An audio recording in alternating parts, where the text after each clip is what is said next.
In this video, we're going to learn how to spot odd and even numbers. Okay, so to start with, we discuss what does it mean by even numbers. Even numbers are usually numbers that we can share between two people. For example, number 2, if I got 2 sweets, and would I be able to share these 2 sweets between 2 children equally?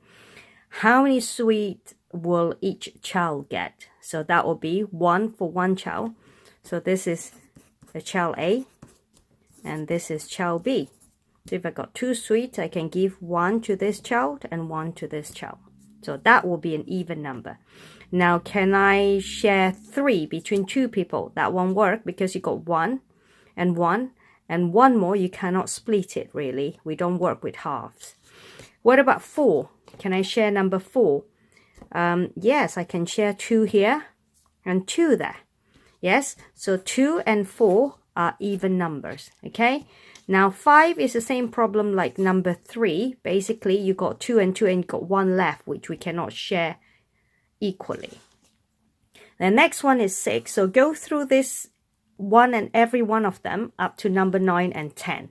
Okay, so 10, how do you say 10? Can you share equally? Yes. Think of your 2 hands, okay? Each hand has got 5, so if you share them equally, it will be 5 and 5. Now, based on that, you then say, okay, in that case, numbers in units that are ended with a 2 and a 4 and a 6 and 8 and ended with a 0 unit, okay, would all be even numbers. Anything that are not part of this number, 2, 4, 6, 8, 10, will be odd numbers. For example, 1, 3, 5, 7, and 9. Now, children will take some time to be able to spot between odd and even numbers, but with a bit of practice, they will be able to spot. So for lower numbers in the teens, like 11, try to work it out if you can share them equally. If you can't, and then try it out number 12 as well, and try it at number 13, 14. By which point you can then point out that, look, basically, the way of spotting whether it's an odd and even numbers is by looking at the unit. If the unit is ended with a 1, doesn't matter about the tens. Yes, by this point, I should know which is a tens, which is a unit.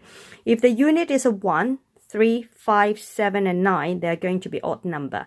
So that will be an odd number. And because 12 is made of 10 and 2, is ended with a 2 units, that is going to be an even numbers.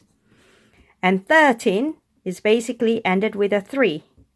Keep on practicing whether do we need to look at the tens or just look at the units. And in this case, to spot odd and even numbers, we just need to look at the units. In this case, 3, you cannot share the 3, okay, between 2 people. So this will be an odd number, and do that, okay? And you'll notice that the worksheet has been split. So this is on page 16. This has been placed within the worksheet right in the beginning.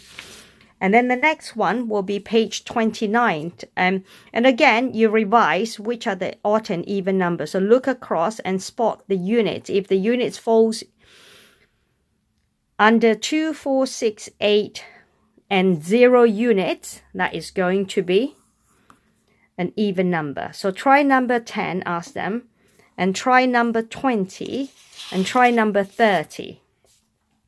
Then we come to page 40 here, which are bigger numbers, okay? First of all, they need to fill this in. So what's the number sequence? 57, 58, what comes after 58? Fill this in, 59. Once they completed the number sequences, then you say, oh, 57, is that odd or even? And ask them how do they spot if it's an odd or even. So 7 is an odd number, 7 units, okay? And 58, which number do we look at? Is it the tens or units to spot whether it's odd or even? Again, emphasize is the unit. 8 can be shared, so 58 will be an even number.